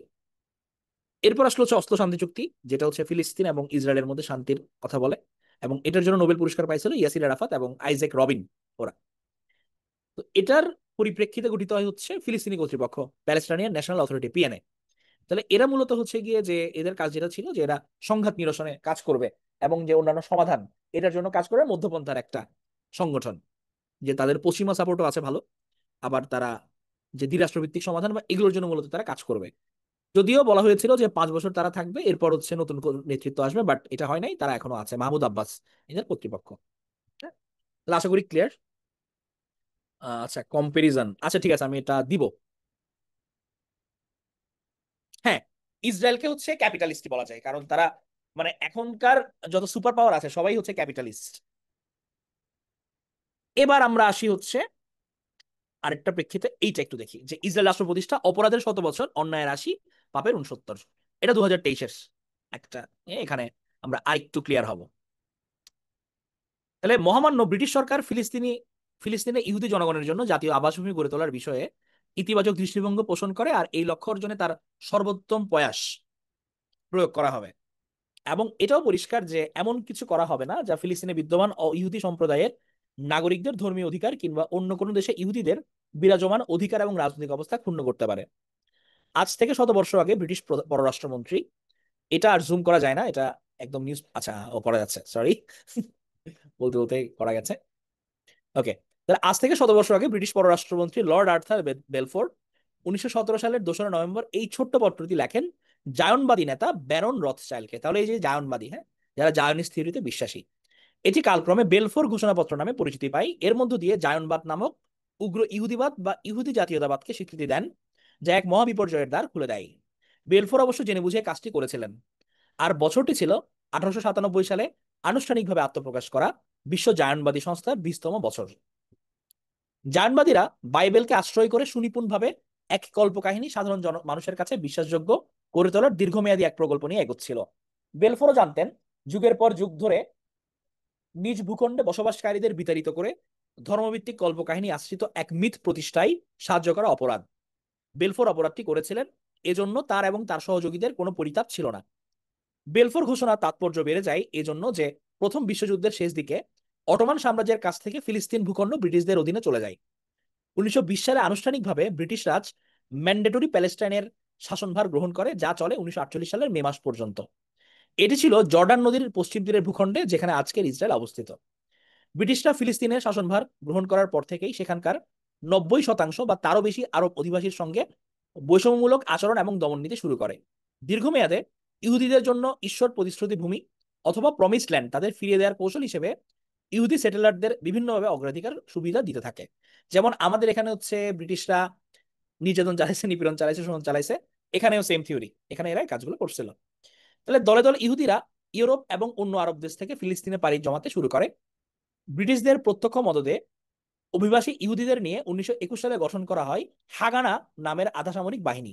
এরপর আরো দুটি জায়নবাদী সন্ত্রাসবাদী সংগঠন ইরগুন এবং ইস্টার্ন গ্যাং গড়ে ওঠে পরে। তাহলে হাগানা, ইরগুন, ইস্টার্ন গ্যাং এগুলো সবগুলো ইহুদিদের সংগঠন। ফিলিস্তিনিরা সন্ত্রাসবাদী বলে ইসরায়েল এবং পশ্চিমা বিশ্ব দশকের পর দশক ধরে প্রচারণা চালিয়ে তাদের উপর ইসরায়েলের সামরিক অভিযান এবং হত্যাযজ্ঞকে বৈধতা দিচ্ছে, অথচ ইসরায়েল রাষ্ট্রের জন্মই হয়েছে সন্ত্রাসবাদী কর্মকাণ্ডের মাধ্যমে। 1948 সালের 14 মে ইসরায়েল রাষ্ট্র ঘোষণার সঙ্গে সঙ্গে হাগানা, ইরগুন এবং ইস্টার্ন গ্যাং একীভূত হয়ে ইসরায়েলি প্রতিরক্ষা বাহিনীতে রূপান্তরিত হয়। তাহলে তিনটা বাহিনী মিলে গঠন করছে কি? ইসরায়েলি প্রতিরক্ষা বাহিনী। হ্যাঁ, দেয়া হবে আজকে, এটা আমি লিঙ্ক দিয়ে দিব। বেলফোর ঘোষণার 20 বছর পর বা আজ থেকে 80 বছর আগে 1937 সালে ব্রিটিশ সরকারের নিয়োগকৃত পিল কমিশন ফিলিস্তিন ভূখণ্ডে একটি ছোট ইহুদি রাষ্ট্র গঠন করে। সেখানকার আরবদের পূর্বে ট্রান্সজর্ডান এবং পশ্চিমে মিশর সংলগ্ন বৃহত্তর অংশে স্থানান্তরের এবং জেরুজালেম এবং বেথলেহেমকে দুই রাষ্ট্রের মধ্যে একটি ছিটমহল হিসেবে রাখার প্রস্তাব দেয়। আরবেরা এটা প্রত্যাখ্যান করলেও জায়নবাদী নেতারা এটা সমর্থন দেয়, কেননা পিল কমিশন অন্যায়ভাবে ইসরায়েল রাষ্ট্রের প্রতিষ্ঠার ভিত্তি তৈরি করে দেয়। তাহলে হচ্ছে পিল কমিশন কারা ফর্ম করছে? ব্রিটিশ সরকার। এবং তারা কি বলছে? তারা হচ্ছে কি একটা সমাধানের কথা বলছে, যে আমার দু রাষ্ট্র এবং জেরুজালেম বেথলেহেমকে একটা ছিটমহল হিসেবে রেখে দাও মাঝখান দিয়ে, যেটা আমরা ইন্টারন্যাশনাল লয়ের আন্ডারে থাকবে। হ্যাঁ, বাট এটা হচ্ছে কি আরবরা প্রত্যাখ্যান করছিল। তাহলে পরীক্ষায় যদি প্রশ্ন আসে প্রিলির মধ্যে যে পিল কমিশন কোন দেশের পার্সপেক্টিভে, কোন দেশের প্রেক্ষাপটে গঠিত হয়েছিল বা কোন ইস্যুতে, তাহলে এটা হচ্ছে ইসরায়েল ফিলিস্তিন। গঠন করছিল কারা? ব্রিটিশরা করছিল। 1935, 1939-45 কাল পর্বে দ্বিতীয় বিশ্বযুদ্ধের ডামাডোল আর জার্মানিতে হিটলারের চরম ইহুদি বিদ্বেষ জার্মানবাদীদের জন্য বিরাট সুযোগ এনে দেয়। ওই যে বলছিলাম সিম্প্যাথি। বিশ্বযুদ্ধ চলাকালে, হ্যাঁ হ্যাঁ লিঙ্ক দিব, লিঙ্ক দিব, জাস্ট শুনেন, জাস্ট কনসেপ্টটা ক্লিয়ার হোক। বিশ্বযুদ্ধ চলাকালে ইউরোপের কম বেশি 60 লাখ ইহুদিকে নিধন করা হয়, যা ইতিহাসে হলোকাস্ট হিসেবে স্বীকৃত। যুদ্ধ শেষে এই হলোকাস্টই ফিলিস্তিন ভূখণ্ডে ইহুদিদের স্বতন্ত্র আবাসভূমি স্থাপনের সবচেয়ে বড় যৌক্তিকতা হিসেবে তুলে ধরা হয়। আমি যে বলছিলাম যে হ্যাঁ, ওরা এটাকেই সবচেয়ে বড় লজিক হিসেবে স্থাপন করে। পশ্চিমা বিশ্ব বেমালুম এটা ভুলে যায় যে ইহুদি গণহত্যার দায় ইউরোপের, অথচ ক্ষতিপূরণের জন্য মূল্য গুনতে হচ্ছে আরবদের, বিশেষত ফিলিস্তিনিদের। 1947 সালের 29 নভেম্বর সদ্য গঠিত জাতিসংঘের সাধারণ পরিষদে ফিলিস্তিন ভূখণ্ডকে ইহুদি এবং আরবদের মধ্যে দুই ভাগ করার প্রস্তাব অনুমোদনের মধ্য দিয়ে কফিনের শেষ পেরেকটি বুঝি পুঁতে দেওয়া হয়। এদিকে জায়নবাদীরা নিজ ভূখণ্ড থেকে ফিলিস্তিনিদের তাড়িয়ে দেওয়ার ছক কেটে ফেলে। প্ল্যান দালেত বা প্ল্যান ডি, হ্যাঁ, এটা হচ্ছে ওদের পরিকল্পনার নাম। এই পরিকল্পনার নেতৃত্বে ছিলেন ইসরায়েলের প্রথম প্রধানমন্ত্রী ডেভিড বেন গুরিয়ান। পোল্যান্ডে জন্মগ্রহণকারী বেন গুরিয়ান 1906 সালে অটোমান ফিলিস্তিনের অভিবাসী হয়ে আসেন এবং কট্টর জায়নবাদী হিসেবে নিজেকে প্রতিষ্ঠা করেন। ওই যে আমরা পড়ছিলাম যে মানে জায়নবাদী হওয়ার জন্য তুমি জন্মসূত্রে ইহুদি হওয়ার প্রয়োজন নাই, তোমার ওই সাপোর্টার হলেও তোমার হবে। তাহলে এরকম বেন গুরিয়ান ছিলেন এই ধরনের জায়নবাদী। তাহলে what was plan D? Plan D ছিল হত্যা, ধর্ষণ, লুটতরা, সন্ত্রাসের মাধ্যমে ফিলিস্তিনি আরবদের নিজ ভূমি থেকে নিশ্চিহ্ন করে দেওয়ার মহাপরিকল্পনা। 1948 সালের 10ই মার্চ এই পরিকল্পনা চূড়ান্ত হলে ইসরায়েলি সন্ত্রাসবাদী সংগঠনগুলো তা বাস্তবায়নে পুরোদমে নেমে যায়। তখন পর্যন্ত ব্রিটিশদের শাসনাধীনে থাকা সত্ত্বেও ব্রিটিশ বাহিনীকে পুরোপুরি নিষ্ক্রিয় করে রাখা হয়, যাতে নিরস্ত্র এবং অপ্রস্তুত আরবেরা সুরক্ষা না পায়। 1948 সালে 14ই মে ফিলিস্তিনে ব্রিটিশ ম্যান্ডেট বা শাসন শেষ হলে বেন গুরিয়ান আনুষ্ঠানিকভাবে স্বাধীন ইসরায়েল রাষ্ট্র ঘোষণা করে। মার্কিন প্রেসিডেন্ট ট্রুম্যান সঙ্গে সঙ্গে একে স্বীকৃতি দেন। তাহলে ওরা প্রথম স্বীকৃতি দিছে। আর আল নাকবা বা মহাবিপর্যয় নেমে আসে ফিলিস্তিনিদের উপর। নিজ ঘর বাড়ি ছেড়ে নিঃস্ব অবস্থায় রাতারাতি লাখ লাখ ফিলিস্তিনি প্রাণ রক্ষায় ছুটে পালাতে থাকে। তাই 15ই মে আল নাকবা বা বিপর্যয় দিবস হিসেবে বিবেচিত হয়। যদিও নাকবা আসলে আগে থেকে শুরু হয়, মূলত মার্চ থেকে অক্টোবর পর্যন্ত অন্তত 7 লাখ ফিলিস্তিনি আশপাশের আরব দেশগুলোতে শরণার্থী হিসেবে আশ্রয় নেয়। জাতিসংঘের সিদ্ধান্ত অনুসারে তাদের নিজ ভূমে ফেরার কথা থাকলেও তা বাস্তবায়িত হয়নি, যদিও এর মধ্যে কয়েক প্রজন্ম চলে গেছে এবং বরং যারা রয়ে গিয়েছিল তারা প্রজন্ম থেকে প্রজন্মান্তরে ইসরায়েলি এবং দখলদারি এবং সন্ত্রাসের মধ্যে জীবনযাপন করছে। আরব দেশগুলো অপরিকল্পিত এবং সমন্বয়হীনভাবে ফিলিস্তিনিদের রক্ষায় সেনাবাহিনী প্রেরণ করে, তবে ইউরোপ থেকে পাওয়া আধুনিক অস্ত্রে সজ্জিত ইসরায়েলি বাহিনীকে তারা কার্যকরভাবে প্রতিরোধ করতে পারেনি। জর্ডানের সেনাবাহিনী সবচেয়ে শক্তিশালী হলেও বেন গুরিয়ানের সঙ্গে বাদশা আবদুল্লাহর গোপন সমঝোতার ভিত্তিতে তারা এক প্রকার নিষ্ক্রিয় ছিল। হ্যাঁ, তাহলে মিউচুয়ালি তারা হচ্ছে গিয়ে করে ফেলছে কাজটা। হ্যাঁ, আল নাকবাকে 14ই মে বলে, কোথাও কোথাও 15ই মে বলে। হ্যাঁ, তাহলে একমাত্র ইরাকি বাহিনী কিছুটা প্রতিরোধ করতে পেরেছিল। এরপরের ইতিহাস তো সবারই জানা। 1967 সালে ইসরায়েলি দখলদারি আরো পোক্ত হয় গোলান উপত্যকা, পূর্ব জেরুজালেম এবং পশ্চিম তীরে কর্তৃত্ব স্থাপনের মধ্য দিয়ে। আর তা সম্ভব হয় সে বছর আরবদের আরেক দফা পরাজয়ের মধ্য দিয়ে।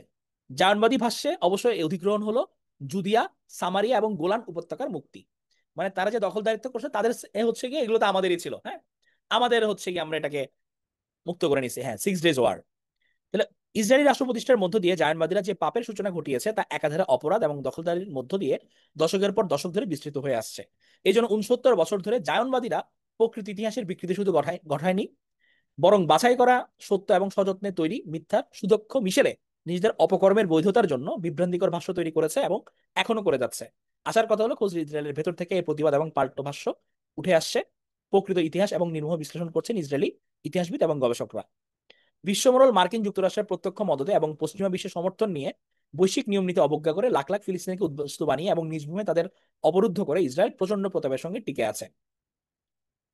তাহলে এটা হচ্ছে গিয়ে তাদের যে প্রেক্ষাপটটা, তারা কিভাবে হচ্ছে এখানে আসলো, যে প্রথমে তারা আসলে ল্যান্ড কিনছে আগে, ল্যান্ড কেনার পর আস্তে আস্তে তারা বাড়াইছে তাদের আধিপত্যটা।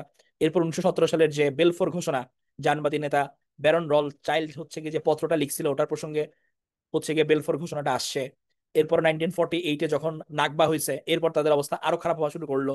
এরপর হচ্ছে এর আগে থেকে 1921-এ ওদের যে সন্ত্রাসী দলগুলো গড়ে উঠছিল, হাগানা, ইরগুন, স্টার্নগ্যান, পরবর্তীতে এগুলো মিলে হচ্ছে তাদের প্রতিরক্ষা বাহিনীতে রূপান্তরিত হয়।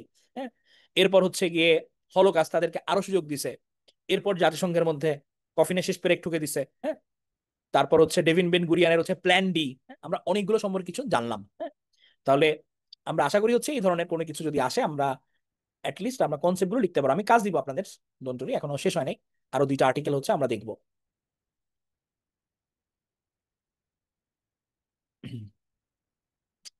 এবার আমরা আসি হচ্ছে যে ফিলিস্তিনি রাষ্ট্রের, আমরা এখন দেখছি যে হ্যাঁ আমাদের দীর্ঘ সংগ্রামের পর ফিলিস্তিনি রাষ্ট্রকে অনেকে স্বীকৃতি দিচ্ছে। এখন স্বীকৃতি নিয়ে কিছু প্রশ্ন এখানে উঠিয়েছেন লেখক। এটা হচ্ছে কি 2025-এর 24 সেপ্টেম্বর নিউজ, পল অ্যাডামস, কূটনৈতিক সংবাদদাতা। এই মাসের শুরুতে হুসাম জমলট নামের একজন ফিলিস্তিনি কূটনীতিককে লন্ডনের চ্যাথাম হাউস থিঙ্ক ট্যাঙ্কে একটি আলোচনায় আমন্ত্রণ জানানো হয়েছিল। নিউ ইয়র্কে এই চ্যাথাম হাউস, এটা কিন্তু মানে পলিসি, তারপর হচ্ছে কূটনীতি, এগুলো নিয়ে হচ্ছে বেশ কাজ করে চ্যাথাম হাউস, এটা লন্ডনে অবস্থিত। তো নিউ ইয়র্কে জাতিসংঘ ফিলিস্তিনি রাষ্ট্রকে স্বীকৃতি দেওয়ার প্রতিশ্রুতি দিয়ে বেলজিয়াম সবেমাত্র যুক্তরাজ্য, ফ্রান্স এবং অন্যান্য দেশের সাথে যোগ দিয়েছে। ডক্টর জমলটের স্পষ্টতই ধারণা ছিল যে এটি একটি গুরুত্বপূর্ণ মুহূর্ত হতে যাচ্ছে। নিউ ইয়র্কে আপনি যে দেখতে পাবেন দ্য দ্বিরাষ্ট্র সমাধান বাস্তবায়নে সত্যিকারের শেষ প্রচেষ্টা হতে পারে, তিনি সতর্ক করেছিলেন, এটা যেন ব্যর্থ না হয়। স্যার কিয়ার স্টারমার্ক সামাজিক যোগাযোগ মাধ্যমে পোস্ট করা একটি ভিডিওতে যুক্তরাজ্যের এই পদক্ষেপের ঘোষণা দেন। এতে তিনি বলেন, মধ্যপ্রাচ্যে ক্রমবর্ধমান ভয়াবহতার মুখে আমরা শান্তির সম্ভাবনা এবং দ্বিরাষ্ট্রীয় সমাধানকে বাঁচিয়ে রাখার জন্য কাজ করছি। এর অর্থ হলো একটি নিরাপদ ও সুরক্ষিত ইসরায়েল এবং একটি কার্যকর ফিলিস্তিনি রাষ্ট্র। এই মুহূর্তে আমাদের কোনোটি নেই। 150টিরও বেশি দেশ ইতোপূর্বেই ফিলিস্তিনি রাষ্ট্রের স্বীকৃতি দিয়েছিল। তবে এই তালিকায় যুক্তরাজ্য এবং অন্যান্য দেশের যোগ হওয়াকে অনেকেই বেশ গুরুত্বপূর্ণ হিসেবেই দেখছেন। বিশ্বব্যাপী ফিলিস্তিন এখনকার চেয়ে কখনো এত শক্তিশালী ছিল না। প্রাক্তন ফিলিস্তিনি কর্মকর্তা জেভিয়ার আবইদ বলেন, বিশ্ব ফিলিস্তিনের জন্য একত্রিত হয়েছে, কিন্তু কিছু জটিল প্রশ্নের উত্তর বাকি রয়ে গেছে, যার মধ্যে রয়েছে ফিলিস্তিন কি এবং স্বীকৃতি দেওয়ার মতো আদৌ কোনো রাষ্ট্র আছে কি। রাষ্ট্রের মর্যাদার জন্য 1933 সালের মন্টেভিডিও কনভেনশনে 4টি মানদণ্ড তালিকাভুক্ত করা হয়েছে। মন্টেভিডিও কনফারেন্স রাষ্ট্রের মর্যাদার জন্য এই কনভেনশনটা হচ্ছে গিয়ে করা হয় যে ফিলিস্তিন ন্যায্যভাবে দূরী দাবি করতে পারে যে স্থায়ী জনসংখ্যা, যদিও গাজার যুদ্ধ এটিকে বিশাল ঝুঁকির মুখে ফেলেছে, এবং আন্তর্জাতিক সম্পর্ক তৈরির ক্ষমতা। ডক্টর জোমলট হচ্ছে যার প্রমাণ। কিন্তু এটি এখনো একটি সংজ্ঞায়িত অঞ্চল থাকার শর্ত পূরণ করে না। চূড়ান্ত সীমানা নিয়ে কোনো চুক্তি না হওয়ায় ফিলিস্তিন বলতে কি বোঝায় তা নিশ্চিতভাবে বোঝা কঠিন। ফিলিস্তিনিদের জন্য তাদের কাঙ্ক্ষিত রাষ্ট্র 3টি অংশ নিয়ে গঠিত: পূর্ব জেরুজালেম, পশ্চিম তীর ও গাজা উপত্যকা। 1967 সালে 6 ডে ওয়ার বা 6 দিনের যুদ্ধের সময় ইসরায়েল সেই সবগুলোই দখল করে নিয়েছে। মাঝিদের দিকে এক ঝলক তাকালেই বোঝা যায় সমস্যার শুরুটা কোথায় হয়েছে। 1948 সালের ইসরায়েলের স্বাধীনতার পর থেকে পশ্চিম তীর এবং গাজা উপত্যকা ভৌগোলিকভাবে 3/4 শতাব্দী ধরে ইসরায়েল দ্বারা ঘিরে রয়েছে। তাহলে ইসরায়েল দ্বারা এই যে এগুলো সব দিকে কিন্তু ইসরায়েল। পশ্চিম তীরে ইসরায়েলি সামরিক বাহিনী এবং ইহুদি বসতি স্থাপনকারীদের উপস্থিতির অর্থ হচ্ছে 1990-এর অসলো চুক্তির পর প্রতিষ্ঠিত ফিলিস্তিনি কর্তৃপক্ষ মাত্র 40% ভূখণ্ড পরিচালনা করে। 1967 সাল থেকে বসতি সম্প্রসারণ পশ্চিম তীরকে গ্রাস করেছে, যা ক্রমবর্ধমানভাবে খণ্ডিত রাজনৈতিক এবং অর্থনৈতিক সত্তায় পরিণত হয়েছে। এদিকে পূর্ব জেরুজালেম, যেটিকে ফিলিস্তিনিরা তাদের রাজধানী বলে মনে করে, ইহুদি বসতিতে পরিপূর্ণ রয়ে গেছে, যা ধীরে ধীরে পশ্চিম তীর থেকে শহরটিকে একরকম বিচ্ছিন্ন করে দিয়েছে। গাজাকে আরো দুর্ভাগ্যের মুখোমুখি হতে হয়েছে 2023 সালের অক্টোবরে হামাসের হামলার ফলে প্রায় 2 বছরের যুদ্ধের পর সেখানকার বেশিরভাগ ভূখণ্ডই নিশ্চিহ্ন হয়ে গেছে। কিন্তু এসব কিছুই যেন পরিস্থিতি ঠিক হওয়ার জন্য যথেষ্ট নয়, কারণ মন্টেভিডিও কনভেনশনের 4র্থ মানদণ্ড অনুযায়ী রাষ্ট্রের স্বীকৃতির জন্য প্রয়োজন একটি কার্যকর সরকার। তাহলে আমাদের সামনের কোনো পিঁড়িতে যদি আসে মন্টেভিডিও কনভেনশন এটা কি নিয়ে, তাহলে অপশনে যদি রাষ্ট্রের স্বীকৃতি থাকে আমরা টুক করে এটা দাগাই দিব। হ্যাঁ, আমাদের একটি নতুন নেতৃত্বের প্রয়োজন। ইসরায়েল এবং পিএলওর মধ্যে 1994 সালে হওয়া একটি চুক্তির ফলে প্যালেস্টাইনিয়ান ন্যাশনাল অথরিটি তৈরি হয়, যেটা পিএনএ বা পিএনএম এ পরিচিত, যেটি গাজা এবং পশ্চিম তীরের ফিলিস্তিনিদের উপর আংশিক নিয়ন্ত্রণ রাখে। কিন্তু 2007 সালে হামাস এবং পিএলওর প্রধান উপদল ফাতার মধ্যে রক্তক্ষয়ী সংঘাতের পর থেকে গাজা এবং পশ্চিম তীরের ফিলিস্তিনিরা দুটি প্রতিদ্বন্দ্বী সরকার দ্বারা শাসিত হচ্ছে। গাজায় হামাস এবং পশ্চিম তীরে আন্তর্জাতিকভাবে স্বীকৃত ফিলিস্তিনি কর্তৃপক্ষ, যার নেতৃত্বে আছেন মাহমুদ আব্বাস। এটি 77 বছরের ভৌগোলিক বিচ্ছিন্নতা এবং 18 বছরের রাজনৈতিক বিভাজন, যা পশ্চিম তীর এবং গাজা উপত্যকা বিচ্ছিন্ন হওয়ার জন্য দীর্ঘ সময়। ইতিমধ্যেই ফিলিস্তিনি রাজনীতি অস্থির হয়ে উঠেছে, যার ফলে বেশিরভাগ ফিলিস্তিনি তাদের নেতৃত্বকে পছন্দ করে না এবং রাষ্ট্রের দিকে অগ্রগতি তো দূরের কথা, কোনো ধরনের অভ্যন্তরীণ পুনর্মিলনের সম্ভাবনা সম্পর্কেও হতাশ তারা। সর্বশেষ রাষ্ট্রপতি এবং সংসদীয় নির্বাচন হয়েছিল 2006 সালে, যার অর্থ 36 বছরের কম বয়সী কোনো ফিলিস্তিনি কখনো পশ্চিম তীর বা গাজায় ভোট দেয়নি। এই সময়কালে আমাদের নির্বাচন না হওয়াটা মনকে খুব বিচলিত করে তোলে, বলেন ফিলিস্তিনি আইনজীবী ডায়ানা বাট্টু। আমাদের নতুন নেতৃত্বের প্রয়োজন। গাজায় 2023 সালের অক্টোবরে শুরু হওয়া যুদ্ধের পর সমস্যাটি আরো তীব্র হয়ে উঠেছে। লক্ষ লক্ষ নাগরিক মৃত্যুর মুখোমুখি হওয়ার পর পশ্চিম তীরে অবস্থিত সদর দপ্তর থেকে আব্বাসের ফিলিস্তিনি কর্তৃপক্ষ মূলত অসহায়ক দর্শকের ভূমিকায় নেমে এসেছে। তাহলে হচ্ছে এখানে যেহেতু কোনো নির্বাচিত সরকার নাই, অনেক বছর ধরে হচ্ছে তারা ক্ষমতায় আছে, এখানে জিনিসটা হচ্ছে টেকেন ফর গ্রান্টেড একটা ব্যাপার চলে আসছে। বছরের পর বছর ধরে হচ্ছে অভ্যন্তরীণ বিরোধ, নেতৃত্বের স্তরের মধ্যে বিরোধ এবং উত্তেজনা বহু বছর আগে থেকে। বহু বছরের নির্বাচন থেকে পিএলও চেয়ারম্যান ইয়াসির আরাফাত যখন ফিলিস্তিনি কর্তৃপক্ষের নেতৃত্ব দিতে ফিরে আসেন, তখন স্থানীয় ফিলিস্তিনি রাজনীতিবিদরা অনেকেই সেই প্রক্রিয়ায় নিজেদের অবস্থান খুঁজে পাননি। অভ্যন্তরীণরা আরাফাতের বহিরাগতদের কর্তৃত্ববাদী ইসরায়েলের প্রতি বিরক্ত হয়ে ওঠে। আরাফাতের বাহিনী দুর্নীতির গুজব ফিলিস্তিনি কর্তৃপক্ষের সুনাম বৃদ্ধিতে তেমন কোনো ভূমিকাও পালন করেনি। আরো গুরুত্বপূর্ণ বিষয় হচ্ছে নবগঠিত ফিলিস্তিনি কর্তৃপক্ষ পশ্চিম তীরে ইসরায়েলের ধীরে ধীরে উপনিবেশ স্থাপন বন্ধ করতে বা 1993 সালের সেপ্টেম্বরের হোয়াইট হাউসে প্রাক্তন ইসরায়েলি প্রধানমন্ত্রী ইসাক রবিনের সঙ্গে আরাফাতের ঐতিহাসিক করমর্দনের মাধ্যমে উত্থিত স্বাধীনতা এবং সার্বভৌমত্বের প্রতিশ্রুতি পূরণ করতে অক্ষম বলে মনে হয়েছিল। পরবর্তী বছরগুলোতে, হ্যাঁ, এই যে সেই ঐতিহাসিক সাক্ষাৎ। তাহলে আমার অসলো শান্তি চুক্তি মধ্যস্থতা কে করছিল? মধ্যস্থতা করছিল হচ্ছে আমাদেরকে বিল ক্লিন্টন, এটা হচ্ছে ইজাক রবিন, আর হচ্ছে ইয়াসির আরাফাত। এটার ফলে দুজনে কি পাইছে? নোবেল পুরস্কার পাইছে। তাহলে পরবর্তী বছরগুলো মসৃণ রাজনৈতিক বিবর্তনের জন্য সহায়ক ছিল না। এর কারণ ব্যর্থ শান্তি উদ্যোগ, ইহুদি বসতির অব্যাহত সম্প্রসারণ, উভয় পক্ষে চরমপন্থীদের সহিংসতা, ইসরায়েলের রাজনৈতিক পরিস্থিতি এবং 2007 সালে হামাস এবং ফাতার মধ্যে সহিংসতার প্রভাব। ঘটনা স্বাভাবিক ধারায় নতুন ব্যক্তিত্ব, নতুন প্রজন্মের আবির্ভাব হতো, ফিলিস্তিনি ইতিহাসবিদ ইয়েজিদ সাইদ বলেন। কিন্তু তা অসম্ভব ছিল অধিকৃত অঞ্চলগুলোতে। ফিলিস্তিনিরা বিভক্ত এবং এর ফলে নতুন ব্যক্তির আবির্ভাব এবং একত্রিত হওয়া প্রায় অসম্ভব হয়ে পড়ে। তবে একজন ব্যক্তিত্বের আবির্ভাব ঘটেছিল, মারওয়ান বারঘৌতি। পশ্চিম তীরে জন্মগ্রহণ করে সেখানেই বেড়ে ওঠা মারওয়ান বারঘৌতি 15 বছর বয়সে আরাফাতের নেতৃত্বাধীন পিএলও উপদল ফাতাতে সক্রিয় হয়ে ওঠেন। গ্রেপ্তার হওয়ার আগে এবং 5 জন ইসরায়েলি নিহত হওয়ার পর একই, ইসহাক আইজ্যাক একই। আমাদের হচ্ছে ইয়ে বলছিল না, আমাদের কোন একটা হুজুর বলছিলেন না যে আইজ্যাক নিউটন মূলত হচ্ছে ইসহাক, হ্যাঁ, নোয়াখালীর ইসহাক, ওই টাইপ আর কি। অবশ্যই তিনি বরাবরই অভিযোগ করেছেন যে 2002 সাল থেকে ইসরায়েলি কারাগারে রয়েছেন বারঘৌতি। তবুও যখন ফিলিস্তিনিরা সম্ভাব্য ভবিষ্যৎ নেতাদের নিয়ে কথা বলেন, তখন তারা এমন একজন ব্যক্তির কথাই বলেন যিনি প্রায় 1/4 শতাব্দী ধরে বন্দী আছেন। পশ্চিম তীর ভিত্তিক Palestine centre for policy and survey রিসার্চের সাম্প্রতিক এক জনমত জরিপে দেখা গেছে যে 50% ফিলিস্তিনি বারঘৌতিকে রাষ্ট্রপতি হিসেবে বেছে নেবেন। বারঘৌতি এক্ষেত্রে 2005 সাল থেকে এই পদে থাকা আব্বাসের চেয়ে অনেক এগিয়ে আছেন।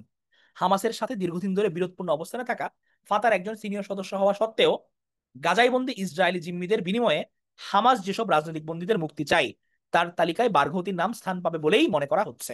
কিন্তু ইসরায়েল তাকে মুক্তি দেওয়ার কোনো ইঙ্গিত দেয়নি। তাহলে ইসরায়েল একজন প্রমিনেন্ট নেতা বারঘৌতি তাকে আটকে রাখছে। কারণ বারঘৌতির মতো নেতাদের যদি আটকানো যায় স্মার্ট, ওদেরকে যদি ছাড়া হয়, তাহলে এরা কিন্তু সমাধানের দিকে অনেকখানি আগাই যাবে, স্মার্ট তারা।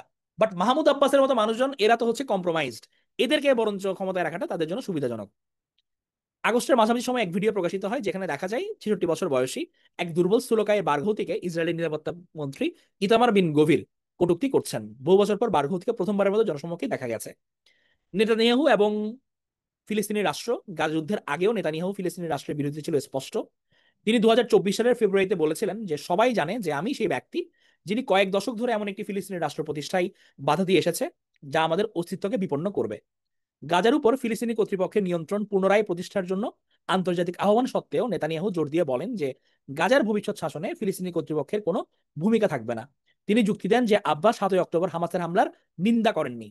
অগাস্টে ইসরায়েল এবং বসতি প্রকল্পের চূড়ান্ত অনুমোদন দেয় যা পূর্ব জেরুজালেমকে পশ্চিম তীর থেকে কার্যকরভাবে বিচ্ছিন্ন করবে। 3400 বাড়ির পরিকল্পনা অনুমোদিত হয়েছিল। ইসরায়েলের অর্থমন্ত্রী বেজালেল স্ট্রোমিচ বলেছিলেন যে এই পরিকল্পনাটি ফিলিস্তিনি রাষ্ট্রের ধারণাকে সমাহিত করবে, কারণ স্বীকৃতি দেওয়ার মতো কিছুই নেই এবং স্বীকৃতি দেওয়ার মতো কেউই নেই। মিস্টার সাইগের যুক্তি, এটা খুব একটা নতুন পরিস্থিতি নয়।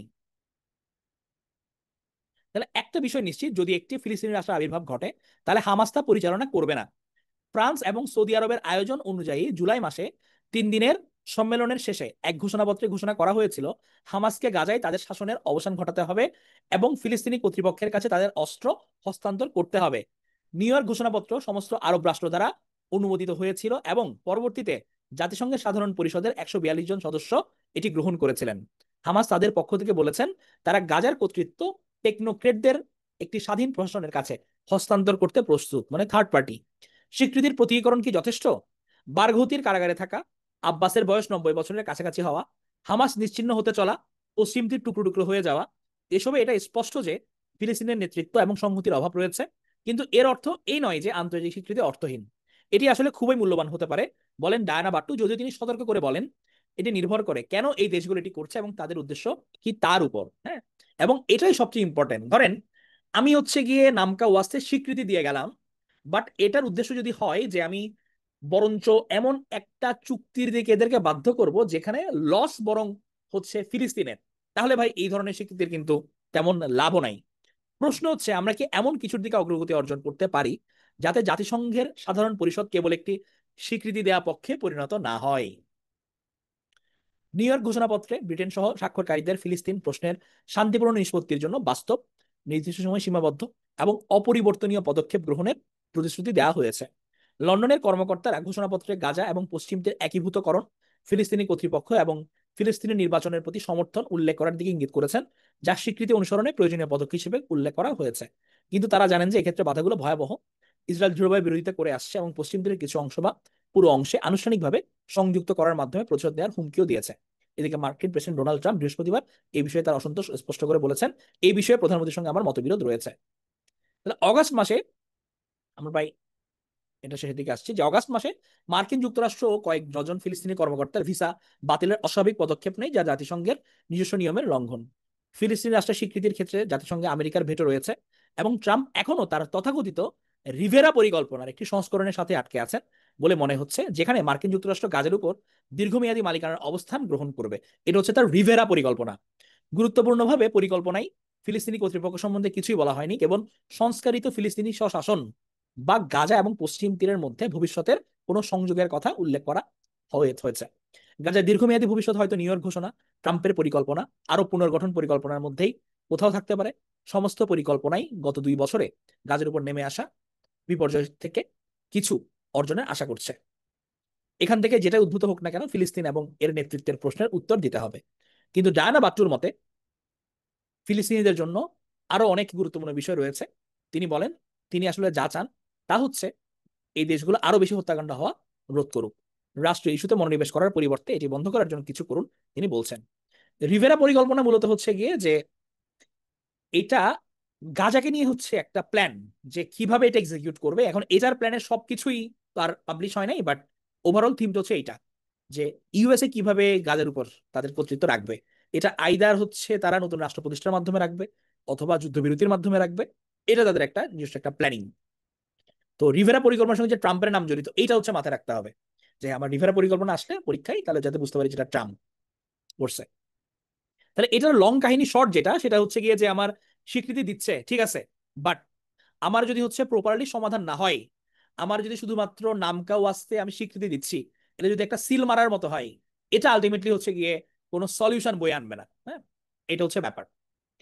এবার আমরা আসি যে একদম আমাদের এই যে সলিউশন, এখন যে শান্তি চুক্তির কথা বলছে, হ্যাঁ, এইটার ব্যাপারটাতে আমরা এবার একটু আসি। ও আচ্ছা, এটার আগে হচ্ছে একটা থিওরির কথা বলি। কোন ইহুদি রাষ্ট্র 80 বছর টেকে না, যে ভয়ে ভীত ইসরায়েল। হ্যাঁ, এটা হচ্ছে আমি ডিটেল বলবো না, বাট ওদের একটা টার্মের কথা আমরা বলি, যে ইসরায়েল কেন গাজায় উন্মত্ত আচরণ করছে, কেন তারা গোটা গাজাকে গিলে ফেলার জন্য মরিয়া হয়ে উঠেছে, তার জবাব খুঁজতে গিয়ে ইসরায়েলকে জড়িয়ে অষ্টম দশকের অভিশাপ শব্দগুচ্ছটি আবার জোরে সোরে উচ্চারিত হচ্ছে। ইংরেজিতে এই টার্মটিকে বলে কার্স অফ এইথ ডেকেড, আরবিতে বলে লা নাতুল আকদিস সামিম। এটা হচ্ছে অষ্টম দশকের অভিশাপ। টার্মটির জন্ম হয়েছে ইহুদিদের অতি গুরুত্বপূর্ণ ধর্মীয় ন্যায়শাস্ত্র তালমুদের ভবিষ্যৎবাণী থেকে। তো তালমুদ হচ্ছে ওদের একটা ধর্মীয় গ্রন্থ, বাট মূল ধর্মগ্রন্থের নাম কিন্তু তাওরাত। এটি তাওরাতের আলোকে ইহুদি পণ্ডিতদের রচিত একটা নীতি এবং আইনশাস্ত্র, যা ইহুদিদের প্রাত্যহিক জীবনের করণীয়, পালনীয়, পরিত্যাজ্য বিষয়গুলোকে বাতলে দেয়। এখন এখানের যেটা থিওরি অথবা ভবিষ্যৎবাণী, সেটা হচ্ছে গিয়ে কোন ইহুদি রাষ্ট্র 8 দশকের বেশি টিকবে না, ভেঙে যাবে। আর সে ভাঙন বাইরের কোনো শক্তির কারণে হবে না, হবে নিজেদের মধ্যকার জাতি উপজাতির কোন্দল থেকে। বাস্তবিকও দেখা গেছে তাই। গত 2000 বছর ধরে বিভিন্ন স্থানে ছোট বড় সার্বভৌম ইহুদি রাজ্য প্রতিষ্ঠিত হয়েছিল। এর মধ্যে কিং ডেভিড, যিনি ইসলামের নবী দাউদ রাজত্ব এবং হাসমোনিয়ার রাজত্ব ছাড়া আজ পর্যন্ত কোনো ইহুদি রাজ্য 80 বছরের বেশি টেকেনি। কিং ডেভিডের রাজত্ব এবং হাসমোনিয়াম রাজত্ব 80 বছরের বেশি টিকে থাকলেও এই দুই রাজত্বের ভাঙন ধরেছিল 80 বছরের মাথায়। আর এরপর সেই দুটো রাজত্ব টুকরো টুকরো হয়ে গিয়েছিল। আর আধুনিক এই ইহুদি রাষ্ট্র ইসরায়েলের জন্ম হয়েছিল 1948 সালের 14ই মে। 2028 সালের 80 বছর পূরণ হবে, তার মানে হাতে আছে আর 4 বছর।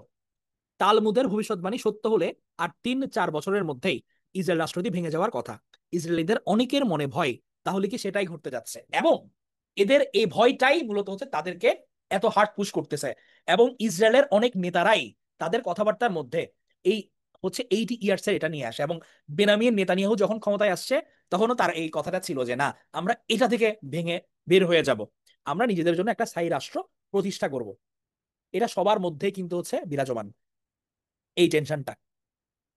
এটা হচ্ছে ব্যাপার। হ্যাঁ, এবং অন্যদেরকে উজ্জীবিত করতেছে হচ্ছে এই কথাটাই, যে হ্যাঁ, এটা তো ওদের ইতিহাসে আছে যে ওরা 80 বছরের বেশি টিকে না। এবার আসি হচ্ছে আমাদের একদম লেটেস্ট, আমাদের হচ্ছে ট্রাম্প কাকুর কাছে।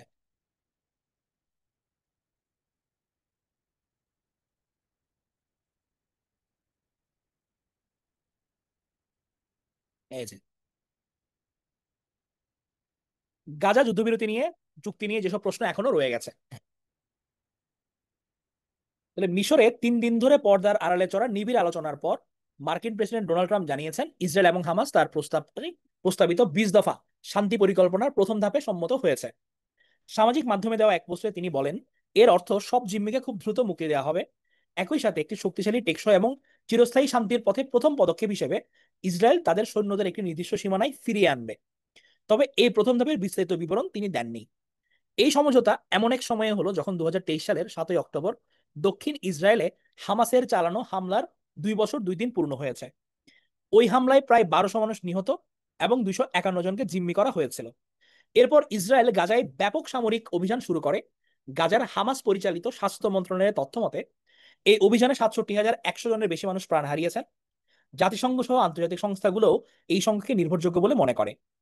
ইসরায়েলের প্রধানমন্ত্রী বেনিয়ামিন নেতানিয়াহুর দপ্তর এক বিবৃতিতে নিশ্চিত করেছে যে শুক্রবার সকালেই ইসরায়েলি মন্ত্রিসভা এই যুদ্ধবিরতি এবং জিম্মি মুক্তি পরিকল্পনা অনুমোদন করেছে। এই চুক্তি সম্বন্ধে এখন পর্যন্ত যেটা জানা গেছে, আমরা দেখি যে ইসরায়েলি প্রধানমন্ত্রী দপ্তরের একজন মুখপাত্র জানিয়েছেন সামরিক বাহিনী এমন একটি রেখায় ফিরে আসবে যার ফলে গাজার 53% এলাকা তাদের নিয়ন্ত্রণে থাকবে, 53%। গত সপ্তাহ হোয়াইট হাউসের প্রকাশিত একটি মানচিত্র অনুযায়ী এটি ইসরায়েলি সেনা প্রত্যাহারের 3টি ধাপের মধ্যে প্রথম। হ্যাঁ, নতুন সেনা মোতায়েন লাইন সরে যাওয়ার প্রস্তুতি চলছে, 72 ঘন্টার মধ্যে একটা গণনা শুরু হবে। তাহলে তারা প্রথমে কি করবে বলছে, তারা সরে যাবে কিছু এরিয়া থেকে। এরপর হচ্ছে 72 ঘন্টার একটা গণনা শুরু হবে। এই সময়ের মধ্যে হামাসকে জীবিত বলে ধারণা করা 20 জন জিম্মিকে মুক্তি দিতে হবে। এর পরপরই মৃত 28 জন জিম্মির দেহাবশেষ ফেরত দেওয়ার কথা, যদিও এই প্রক্রিয়া শেষ হতে কতদিন লাগবে তা স্পষ্ট নয়। একটি ফিলিস্তিন সূত্র বিবিসিকে জানিয়েছে এর বিনিময়ে ইসরায়েলও তাদের কারাগার থেকে প্রায় 250 জন ফিলিস্তিনি বন্দীকে মুক্তি দেবে যারা যাবজ্জীবন কারাদণ্ডে দণ্ডিত। তাদের নেতাকে দিবে কিনা কে জানে, বাঘাগোর ওনাকে। এছাড়া গাজা থেকে আটক আরো 1700 জনকে ছাড়া হবে। বন্দীদের পরিচয় এখনো প্রকাশ করা হয়নি, তবে হামাসের জমা দেওয়া তালিকায় এমন সব গুরুত্বপূর্ণ ব্যক্তিদের নাম ছিল যারা প্রাণঘাতীর জন্য একাধিক যাবজ্জীবন দণ্ড ভোগ করছেন। তবে ইসরায়েলি মুখপাত্র নিশ্চিত করছেন সবচেয়ে পরিচিত বন্দী, এই যে বেচারা, সবচেয়ে পরিচিত বন্দীদের একজন মারওয়ান বারগুতি এই আদান প্রদানের আওতায় মুক্তি পাচ্ছেন না। তাহলে বারগুতিকে তারা ছাড়বে না। মানে তাহলে আমার চুক্তি, আমি জিম্মি মুক্তি করব, লাভ কি হইলো, নেতাকে তো ছাড়তেছে না। ট্রাম্পের পরিকল্পনা অনুযায়ী প্রতিটি ইসরায়েলি জিম্মির দেহাবশের বিনিময়ে 15 জন গাজাবাসীর মৃতদেহ ফেরত দেবে ইসরায়েল। একই সাথে শত শত ত্রাণবাহী ট্রাক গাজায় প্রবেশ শুরু করবে। উল্লেখ্য, গত আগস্ট মাসেই জাতিসংঘ সমর্থিত বিশেষজ্ঞরা গাজায় দুর্ভিক্ষ পরিস্থিতি নিশ্চিত করেছিলেন। ট্রাম্পের পরিকল্পনায় 600 ট্রাক ত্রাণ পাঠানোর কথা থাকলেও ফিলিস্তিনি সূত্র বলছে শুরুতে দৈনিক অন্তত 400 ট্রাক ত্রাণ ঢুকবে এবং এ পর্যায়ক্রমে এই সংখ্যা বাড়ানো হবে। একজন সিনিয়র মার্কিন কর্মকর্তা জানিয়েছেন মার্কিন সামরিক বাহিনী তত্ত্বাবধানে প্রায় 200 সেনার একটি বহুজাতিক বাহিনী যুদ্ধবিরতি পর্যবেক্ষণ করবে, যাতে মিশর, কাতার, তুরস্ক এবং সংযুক্ত আরব আমিরাতের সৈন্য থাকার সম্ভাবনা রয়েছে। ওই কর্মকর্তার ভাষায় তাদের কাজ হবে যুদ্ধবিরতি তদারকি এবং পর্যবেক্ষণ করা এবং কোনো পক্ষ যেন তা লঙ্ঘন না করে তা নিশ্চিত করা। তাহলে তারা কি বলছে যে তাদের আচ্ছা ত্রাণ সাহায্য দেওয়া হবে এবং হচ্ছে তারা একটা 200 সেনার একটা বহুজাতিক বাহিনী এখানে থাকবে এবং অলরেডি কিন্তু পাঠানো শুরু করছে মার্কিন সামরিক বাহিনী। তাহলে ওই কর্মকর্তার ভাষায় তাদের কাজ হবে যুদ্ধবিরতি তদারকি এবং পর্যালোচনা করা। এরপর কি হতে পারে, প্রস্তাব অনুযায়ী উভয় পক্ষ যদি রাজি থাকে তাহলে যুদ্ধ অবিলম্বে শেষ হয়ে যাবে। গাজাকে সম্পূর্ণ নিরস্ত্রীকরণ করা হবে এবং সেখানকার সব সামরিক এবং সন্ত্রাসী অবকাঠামো ধ্বংস করা হবে। তাহলে কোটেট, তাহলে সন্ত্রাসী অবকাঠামো বলতে তারা যদি পুরো গাজাকে সন্ত্রাসী অবকাঠামো মনে করে, গাজার শাসনভার সাময়িকভাবে ফিলিস্তিনি টেকনোক্রেটদের একটি অন্তর্বর্তীকালীন কমিটির হাতে দেওয়া হবে। এই কমিটির কার্যক্রম তত্ত্বাবধান করবে একটি শান্তি বোর্ড যার নেতৃত্বে থাকবেন ডোনাল্ড ট্রাম্প। বোর্ডে আরো থাকবেন সাবেক ব্রিটিশ প্রধানমন্ত্রী টনি ব্লেয়ার। সংস্কারের পর গাজার শাসনভার ফিলিস্তিনি কর্তৃপক্ষের কাছে হস্তান্তর করা হবে। দেখছেন, হামাসের কাছে না কিন্তু, করা হবে ফিলিস্তিনি কর্তৃপক্ষের কাছে, পিএনএ বা পিএ। পরিকল্পনা অনুযায়ী গাজার শাসনে হামাসের প্রত্যক্ষ বা পরোক্ষ কোনো ভূমিকাই থাকবে না। হামাস সদস্যের জন্য 2টি পথ খোলা থাকবে, হয় তারা শান্তিপূর্ণ সহাবস্থানের প্রতিশ্রুতি দিয়ে সাধারণ ক্ষমা পাবে, অথবা অন্য কোনো দেশে নিরাপদে চলে যেতে পারবে। কোনো ফিলিস্তিনকে গাজা ছাড়তে বাধ্য করা হবে না এবং যারা চলে যেতে চাইবে তারা ভবিষ্যতে ফিরে আসার সুযোগ পাবে। গাজার অর্থনীতি পুনর্গঠনের জন্য একটি বিশেষজ্ঞ প্যানেল ট্রাম্প অর্থনৈতিক উন্নয়ন পরিকল্পনা তৈরি করবে। তাহলে এই যে তাদের প্ল্যানিং, তারা সৈন্য সরাই নিবে, কমন একটা গ্রাউন্ড তৈরি করবে, এখানে ইন্টারন্যাশনাল একটা বাহিনী থাকবে, একটা শান্তি কমিটি থাকবে, তারা ক্ষমতা হচ্ছে ফিলিস্তিনি কর্তৃপক্ষের কাছে দিবে, হামাসকে সিনারিও থেকে আউট করে দিবে। এখন এগুলো নিয়ে সম্ভাব্য মতবিরোধ কোথায়? হামাস বরাবরই বলে এসেছে ফিলিস্তিনি রাষ্ট্র প্রতিষ্ঠিত না হওয়া পর্যন্ত তারা অস্ত্র সমর্পণ করবে না। এই পরিকল্পনায় প্রাথমিক সাড়া দেওয়ার সময়ও তারা নিরস্ত্রীকরণের বিষয়ে নীরব ছিল, যা থেকে অনেকের ধারণা তারা তাদের অবস্থানে কোনো পরিবর্তন আসেনি। অন্যদিকে ইসরায়েল যদিও পুরো পরিকল্পনাতে সম্মতি দিয়েছেন, কিন্তু নেতানিয়াহু যুদ্ধ পরবর্তী গাজায় ফিলিস্তিনি কর্তৃপক্ষের ভূমিকার বিরোধিতা করেছেন। হামাসও চাইছে একটি ঐক্যবদ্ধ ফিলিস্তিনের অংশ হিসেবে গাজায় তাদের ভবিষ্যৎ ভূমিকা থাকুক। সবচেয়ে বড় জটিলতা হতে পারে ইসরায়েলি সেনা প্রত্যাহারের মাত্রা নিয়ে। প্রথম ধাপে তারা গাজার 53% নিয়ন্ত্রণ করবে। হোয়াইট হাউসের পরিকল্পনা অনুযায়ী ক্রমান্বয়ে এটি 40% এবং পরবর্তীতে 15% নামা হবে। পরিকল্পনায় একটি নিরাপত্তা পরিধি থাকার কথা বলা হয়েছে, যা গাজা সন্ত্রাসী হুমকি থেকে সম্পূর্ণ নিরাপদ না হওয়া পর্যন্ত বহাল থাকবে। এসব কথার মারপ্যাচে পূর্ণাঙ্গ সেনা প্রত্যাহারের কোনো নির্দিষ্ট সময়সীমা দেওয়া হয়নি, জানিয়ে হামাস স্পষ্ট অঙ্গীকার চাইবে। তাহলে চুক্তির মধ্যে কি আছে এই বিষয়ে সবাই ক্লিয়ার? আমরা বুঝতে পারছি মানে যতটুকু ডিসক্লোজ হয়েছে এটা পয়েন্টগুলো বোঝা গেছে কিনা, বা এতক্ষণ পর্যন্ত যে বয়ান হয়েছে এটা বোঝা গেছে কিনা, নাকি আমরা সবাই ঘুমাইছি? কয়েকজন কমেন্ট করছে তারা জেগে আছে, বোঝা গেছে, বোঝা গিয়েছে। এখন আপনারা আমারে বলেন, আমি যদি আপনাদের ইসরায়েল ফিলিস্তিন ইস্যুর একদম শুরু থেকে এটা সম্ভাব্য সমাধান পরিণতি কি দিতে আমি লেখা দিই, লিখতে পারবেন? যদি বলি যে এরকম পুরো আমাকে একলা লিখে দিতে হবে,